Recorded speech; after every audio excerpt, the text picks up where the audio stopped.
Shalom to all. Good morning from Israel. We are going today to study the subject of prayer. This is our third class, and we are using the prayer booklet available for Noahide at the Noahide Academy website. We're going to look today at the conditions of prayer and how a person should prepare himself to prayer itself. So we're going to look at page 9 for those who have the prayer booklet. We don't see it so well in the camera. So we're going to look into the conditions that one should find himself when he is about to pray. The technical conditions, I mean, as we mentioned yesterday, that a person should take a few minutes to meditate in the greatness of God before starting to pray, so he infuses his consciousness in the presence of who he is standing. Before that, good morning, Lean, Martha, Annette, good morning, and the other person I don't know, Seth, good morning to everybody. As you know now, if you have any questions during the class, you can post it on the chat, and I will try to answer them. So let's look inside. And it's stated, a person can pray at any time of the day and in any fitting words that he chooses.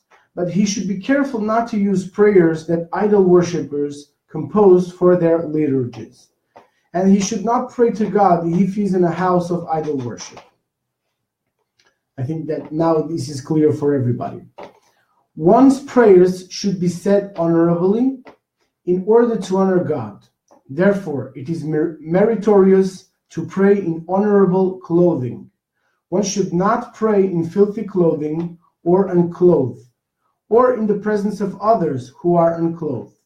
One should also not pray where there is a bad smell, or in a lavatory or bathing room, or within about 6 feet or 1.8 meters of excrement, or a garbage. If one is standing in a place where other people are unclothed, and he must make a request to God, and he has no option for another opportunity to pray, he should turn his body, or at least his head, in order not to see them, and then pray. If this is also impossible, and in the above situations, if there is a great need to pray, but one cannot move to a place that is acceptable for prayer, it is better to pray in one's heart and not say God's name in such a place. In the same way that a person should praise and bless God for all the good he receives and recognize that these things are from him, likewise it is an obligation to recognize that hurtful and painful things one experiences are also directed by God. One should know and acknowledge that the ways of God are beyond understanding by mankind. Everything that God does with a person is in truth an opportunity for the good of the person, as it says in Psalm number 145, verse 17, the Lord is righteous in all his ways. Okay, so let's try to understand a little bit further what we are trying to accomplish here. As I mentioned before, technically a person should, in the morning, after he took his shower, he dressed himself and even ate something at the breakfast. Now he's ready, he's dressed, he's clean, and he's ready to pray to God.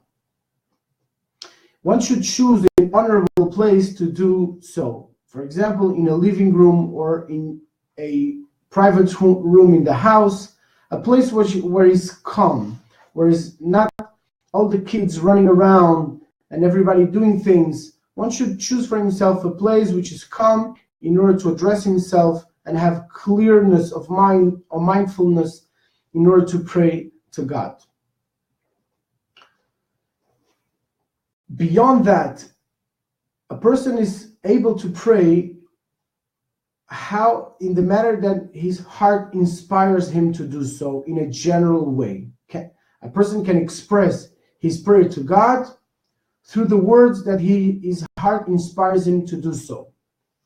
Of course, because in our generation, everything goes very fast and everybody is absorbed by telephone calls and emails and running here and running there.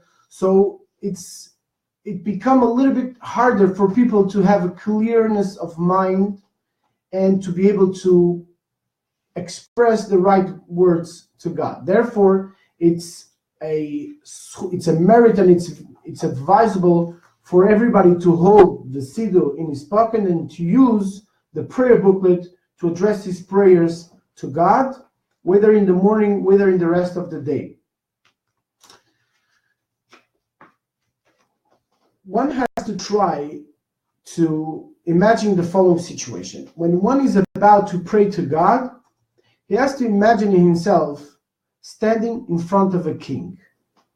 Or in terms that are more familiar with us currently, let's say that you meet the president of your country, okay, the president of the United States, well, okay, and you're about to address your request to him that you need some fixings in your house. And imagine yourself, how would you hold yourself, conduct yourself in front of the president or of a king, and how would you express yourself to the king in order to formulate your request? So in order to understand this, I want to tell here a story, a mashal, as we say in Hebrew, a allegory. And the story is the following. Once there was a king who had many subjects. And one of his loyal subjects, one day he betrayed him. He decided that he wanted to go and integrate the enemy forces of the king, and he went on and left the king. He went on to the enemy country, and he left behind his clothes that he used to wear when he was in the palace of the king. And he dressed the clothes of the people of this enemy country. One day, the war broke out between the two countries, the country of the king and the enemy country.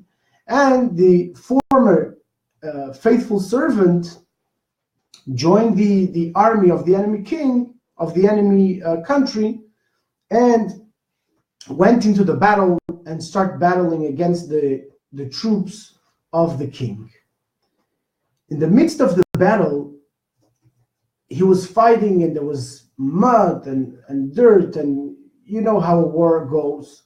And he came closer in the battlefield, and he saw the king afar.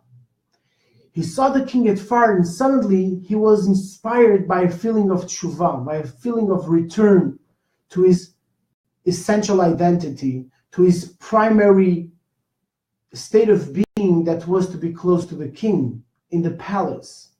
So he was invaded by a feeling of remorse, of a feeling of coming back home. And he was not able to bear it, and he just left he threw his guns away, and he ran back to the king. The king was already going to the palace, and the former faithful servant only could achieve him when he was already in the palace. So he comes to the palace and lays himself in front of the king and starts asking to the king for forgiveness, to forgive him that he betrayed him and that he joined the enemy forces, and now he wanted the king to accept him back in his palace. The former servant didn't even pay attention to get rid of his filthy clothes, the clothes of the enemy and full of mud of the war. He didn't pay attention to get rid of those clothes and wash himself up before he coming in front of the king. Now imagine the king looking at his servant that betrayed him, and he's still in the clothes of the enemy forces and full of mud. How is the king to accept the request of his former faithful servant in these conditions?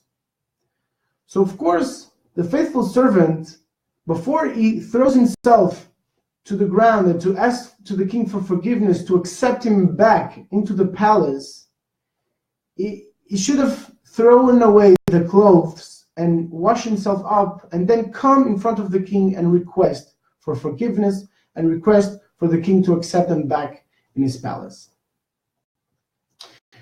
So the story contains different levels of how a person should address oneself to God. God being Melech Malchei Amlochim, the King of Kings, one should come and when he's addressing God in prayer, know that he's standing before a king. That the king has power of life and death. The king has the power to decide any issue in a person's life. Further than that, the way that the person presents himself in front of the king should definitely honor this meeting, this encounter before a servant and a king. So the allusion of the clothes of the servant are the clothes to the soul of a person. The three clothes are the thought, speech, and action. Those are the three clothes that allow the soul to express itself here in the physical world. Thought, speech, and action. So when a person comes to meet the king, one should get rid of the clothes of the enemy, where we generally refer to the enemy as being the physicality and the materiality of the world. One should get rid of those material concerns, material preoccupations before he comes and addresses the king. He should put aside his agenda of what he needs to do, put aside that, and come to address the king and say that I want you to take me back in your palace. Also, a person should wash himself. In the spiritual sense, it means that he should wash his thought of improper thoughts.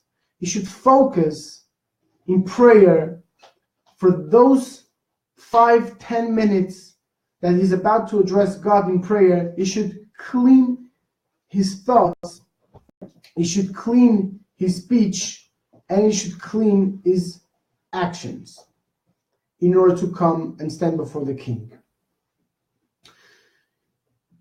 In that way, one could eventually come and be taken into consideration by the king, that he should hear his requests and abide to his requests and fulfill his request.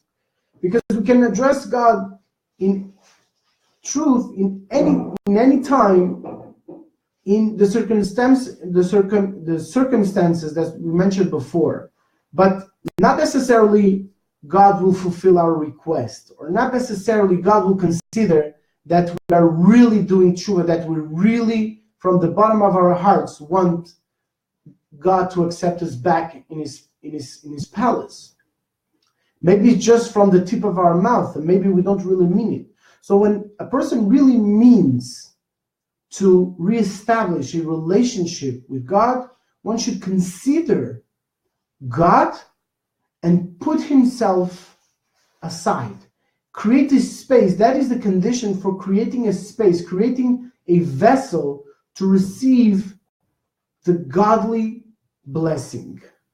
If a person is full of worldly thoughts and he's talking about things that are connected only to material preoccupations, and even doing other things while he's praying, of course he cannot be a vessel for the divine blessing. So in order to become a vessel, one has to empty himself, his thought, his speech, and his deeds. He has to make space, he has to make room for God to dwell within his consciousness. It's like if you have a cup full of water cannot be filled in with wine.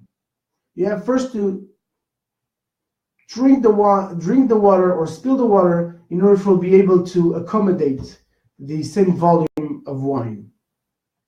So in the same way, a person should take some time in the morning after he has prepared himself, taking a shower, dressed himself, before going to his work, set up 2 minutes to meditate in the greatness of God, to realize in the presence of who he is standing, and cleaning up his thoughts of his worldly preoccupations, putting aside his agenda, realizing that everything is conducted by God himself. Everything is by divine providence. There is nothing left by chance. We should try to internalize that perspective of reality, that we do not control the world. We do not control our agendas. We try, but as they say, that man do his projects and God laughs on his throne. Meaning that we all think that we control our lives, but the reality is that only God controls every single detail of what happens in our lives. It doesn't mean that we don't have free choice. It means that we can connect to the real free choice. And the real free choice is when we allow God to enter into our consciousness, into our intellect, and into our hearts. And eventually it becomes also expressed in our deeds. And that's what it is all about restoring the divine image within a person, that he reflects godliness and he makes a dwelling place for God in the physical world. So one should take the time to fulfill the different conditions that are required to do an appropriate prayer, and to really be able to receive the divine blessing in one's daily life, and that our agenda becomes God's agenda. And in the beginning, we have to put aside our agenda and look into what is God's agenda for the world? What is God's agenda for me today? And the general agenda of God is to make a dwelling place for him down in this world. And he accomplishes that through every single one of us, through every single person. If the person allows godliness to come down into his consciousness, and it's accomplished here through prayer, he is fulfilling his purpose through his thoughts, through his speech, and through his deeds. So I hope this clarifies the conditions for one to pray in the morning, and how important is to pay attention to create the proper conditions in the morning to pray in order to fulfill really the intent of prayer. So I'm going to now address here a question asked by Annette. She says, Shalom Rabbi, is there a psalm which we can use for the meditation of the greatness of God before prayer, or can it be a personal one? So the answer is both. You can use a personal thought, but generally, as I said before, we are generally very busy with our daily occupations, with our worldly occupations, so we should try to focus in a text that actually allows us to achieve that state of consciousness. And there are specific psalms that you can use in specific circumstances, and if you would choose in the morning a specific psalm to try to focus on the greatness of God, I would suggest Psalm 20, that the person asks a specific assistance of God to be successful during his day. But this is a specific feeling of a person to having a specific request to God to be successful. But if you want really to attain the awareness of the greatness of God, one should rather use another text than Tehillim. Psalms is the body of the prayer itself. The preparation for prayer should be with ideas of the inner dimensions of Torah, which allows us to realize the greatness of God and how He's everything and everything is Him. So one should use ideas from the portal of unity and faith that you are learning this week. Those are the ideas that should be studied before prayer, or from the book of the 7 Gates of Righteous Knowledge that is also available at the Noahide Academy. Those are the texts that vehiculate the concepts and the ideas to realize the greatness of God, and that Ein Od Milvado, there is nothing other than Him, and we are only expressions of His light. But in order to become to that level of consciousness, one should focus in that study. Okay? That is the way that one can achieve mindfulness of the presence of God and of the Shekhinah, the divine presence in our lives. Okay? I hope this clears up your question. Annette, Al also asks, is it appropriate to pray barefoot? So it is definitely better not to pray barefoot. Again, as I mentioned before, Al, one is standing before the king. One should not be barefoot. One should wear shoes and be dressed in an appropriate way. Again, if you are in a situation that you don't have shoes close by and you really need to express a prayer to God in order to save you from a situation, and you don't have any shoes, so you can nevertheless say a prayer to God. But in first instance, a person should be dressed appropriately. If it's a man, he should be dressed even not only with his shirt but also with his jacket, and the dress, and definitely having shoes on his feet, and address the prayer to God in a honorable way. The more honorable we address ourselves to God, the more honorably God will address Himself to us. So it's important to take that into consideration. Okay, Martha asks another question. Is there a law for head covering for ladies when praying? Okay, so for the principle of head covering for women, I will say first for women, as Martha asked that question, and then I'll mention for men. So for women, it's not an obligation like it is for Jewish women to have her head covered during prayer or during the rest of the day. For Jewish women, it is a full obligation for a married woman to have her head covered all day long, when she's praying or not. For a Noahide woman, it's not an obligation, but is highly, highly recommendable by the rabbis for a married Noahide woman to have a head covering with a scarf during the day, whether she's praying or not praying. Now, if she generally is not able to have her head covered during the rest of the day, she should nevertheless try to cover her head while she's praying. She could make a special effort during the time of prayer if she's not able to do it during the rest of the day.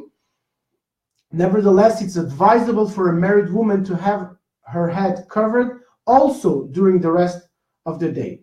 Again, this does not apply for an unmarried woman. She should not cover her head, and this is also a sign that differentiates a woman that is not married from a woman who is married. Again, the deeper meaning of covering one's head, it further than being a way to honor God, is a way that a person expresses her humility, her sincerity, and the true beauty is revealed within humility. It's not within showing off, not with revealing in a way that is not appropriate. A married woman should reserve her beauty, not chas v'shalom, not God forbid that we are trying that the Torah is saying to a woman should not be beautiful or should not reveal her beauty. No, not at all. A woman's beauty is precious. A human beauty is holy, but that beauty should be protected, should be nurtured. Like when you have a baby, you nurture the baby, you protect him from the outer conditions. When you have a precious stone, when you have a precious a diamond, you're not going to showing off to everybody and to entice the covet or the desire of other people to get appropriate himself of that diamond that you have. No, you're going to protect it. You're going to safeguard it. So the woman's covering of the head is to realize and to live in a humble way, in a way that the true relationship, the true happiness comes from her relationship with her husband. So that relation should be ensured by fidelity, by sincerity, by humility. And one is really focused on the important thing, which is one in each other, and not exposing what does not need to be exposed outside. So now, regarding a Noahide is not required to cover his head, as it is by rabbinical law by the Jewish people. Nevertheless, in his house or in a place of prayer, whether it is in a Noahide synagogue, whether it is that he finds himself in a Jewish synagogue, he should nevertheless cover his head, even with a kippah, if he wants to do so, whether in his house, whether in a place of prayer. If he decides to put a head covering also during the rest of the day, he may do it with a cap, for example. It is advisable for a Noahide not to use a kippah during the rest of the day, because he might go on the street and another Jew sees him and thinks that he's a Jew, and maybe the Noahide goes into a restaurant and the Jew sees that the restaurant is not a kosher restaurant, so he thinks that this Jew is transgressing the law of kashrut, and this may cause a chilul Hashem, a desecration of God's name, and one should avoid doing that.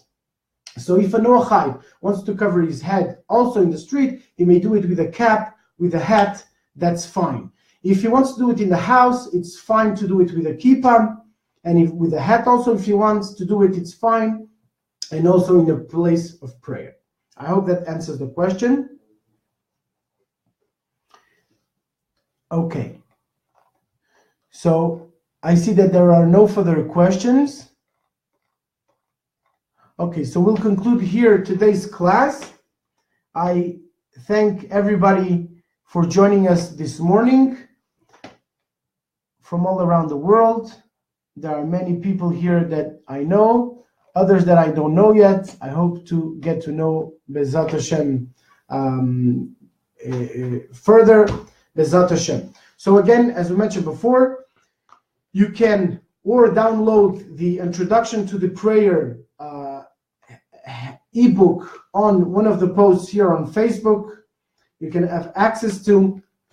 You get an email from the Noahide Academy, and then you'll receive directly the ebook on your email, or you can download it from the website, as it is available for those that want to start praying according to the prayers that were instituted by our sages.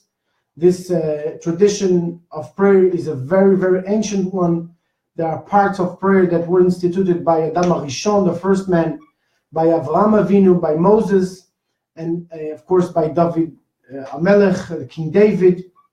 And a big part of the prayers were instituted by the Anshe Knesset HaGdolah, the sages of the Great Assembly of the Jewish people during the epoch of the second temple, mainly to replace the sacrifices that were brought in the Beit HaMikdash, in the temple, in a way for us to be able to connect to God and to invest ourselves with the divine consciousness that everything is one, and we should unite every detail within creation with its source through our consciousness, through our thought, speech, and action. That is the main deed of a human being, to reunite creation with God. And that's achievable through prayer. And we'll continue Bezat Hashem tomorrow with the fourth class, further on the subject of prayer. I thank everybody for being here this morning. Regarding the time of Israel, others are in different parts of the world. In the United States, it's still the night. In Australia, it's becoming night. So I wish you all, for those that are starting the day, to have a great day, to say your prayer with particular intention today, and Bezat Hashem, we should all increase in good deeds, also giving a little coin in tzedakah, in charity, as we mentioned yesterday, and to increase justice in the world and hasten the coming of Mashiach. We should see him speedily in our days.